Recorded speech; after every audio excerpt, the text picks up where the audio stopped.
Great to be here with all of you. We say it's a pretty good, tight, intimate group, so don't hold back. We'll walk around so you can see the various angles, and you can kind of just follow me. I'll guide you at the appropriate time. It's always great to have brand new product to speak to, and needless to say, all new is huge. Everything's new there, but there are a lot of changes here too, and we're very, very excited about the 2022 Eclipse Cross. So I'll start over here. We'll talk about front design. I'll probably make some references to both cars as we go. We'll finish Eclipse Cross, and then we'll move over to Outlander. So I'll keep us moving. Front design. Hopefully everybody's familiar with Dynamic Shield, which is our signature front design. Launched several years ago. Eclipse Cross had a version of Dynamic Shield when it launched. But part of this major refresh, which does involve sheet metal both front and rear, is a new interpretation of Dynamic Shield. I'll say something similar over here with Outlander, but the point here is they're not identical. Each vehicle serves its own purpose, and even with family front-end design, you'll see differences that really enhance and speak to what we want to say with each product. So Eclipse Cross is about being sleek, dynamic. It's the sportier vehicle, standard turbocharger, and all about fun to drive. Not that we're not fun here, but more about rugged, flagship, a little higher level of luxury over here. So one of the key things you'll notice, in addition to, of course, the unique grille design, the headlight arrangement has completely changed. So the lights have actually moved down. These are low beam and high beam. And we've got the signature DRLs up here. You'll see them there as well. Turn signal is also underneath here. So actually it's moved quite a bit. Again, when you think about both vehicles, over here we've got a lot of kind of flat and rugged. Here, a little more raked, right? So getting at that sporty design.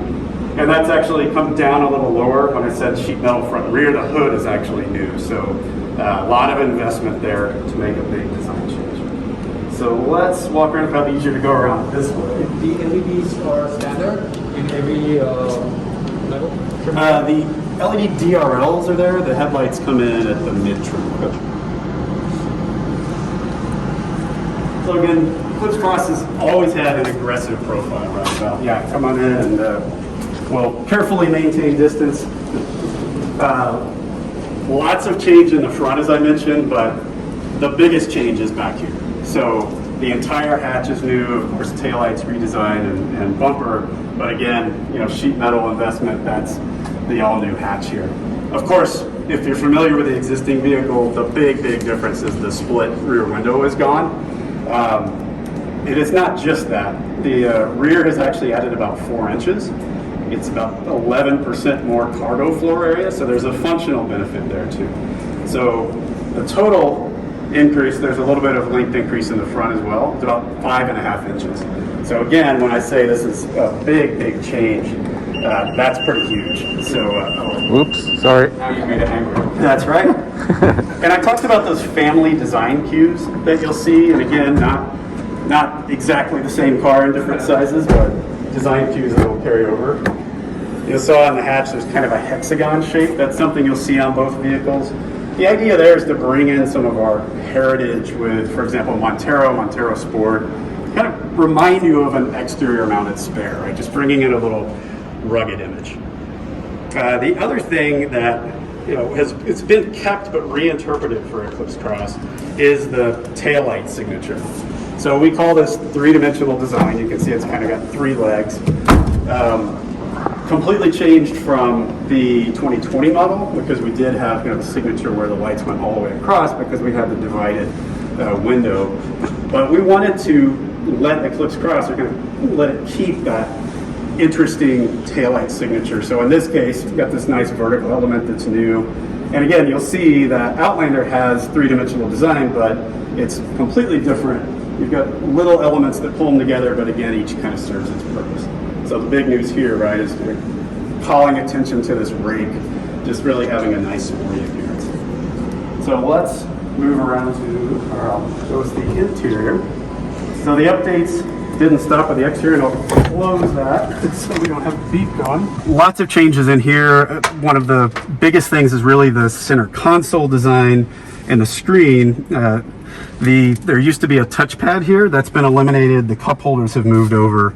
But the big news for ease of use is we've gone from a 7 to 8 inch screen, and it's actually 2 inches closer to the driver and front seat passenger. So yeah, it's pulled back 2 inches. So that's a pretty big change when you think about ergonomics, right? So because it came closer, we thought the touchpad simply wasn't necessary. So we're able to kind of clean up the storage down here a little bit. And embedded navigation is actually new to Eclipse Cross. It never had it before. So it's a new system. I'll encourage you to use it. Really, the entire head unit is new. The menu structure is more like what we've seen in some of our other vehicles recently. And critical thing, I know it seems small, but we're talking about ease of use and ergonomics. Knobs are back. Generally speaking, customers just prefer to have that ease. I know I'm one of them. Everybody over the age of 25 prefers. Yeah. It's so funny that an ergonomics professional will often tell you, like, well, or an engineer, you don't need both. You've got this volume right here. But I think, you know, if you hear a siren, or in my case, you hear your young kids doing something in the back, I still have this instinct that you just reach for it, you turn it down, right? So it's back. I think that's a big improvement for us. So you have the knob and also have the option of controlling Steering wheel controls as well. Yeah, Yep. That's no more touch. Exactly. You do. No touch volume. So just volume and tune over here. Another update you'll see But it is a outside. touchscreen, right? What's that? It is a touchscreen. It is touchscreen, yes. Okay. So let me see if I don't cause too many beeps, we can fire up. But another thing you'll see on the blue unit that's outside, so when you go outside, please take a look.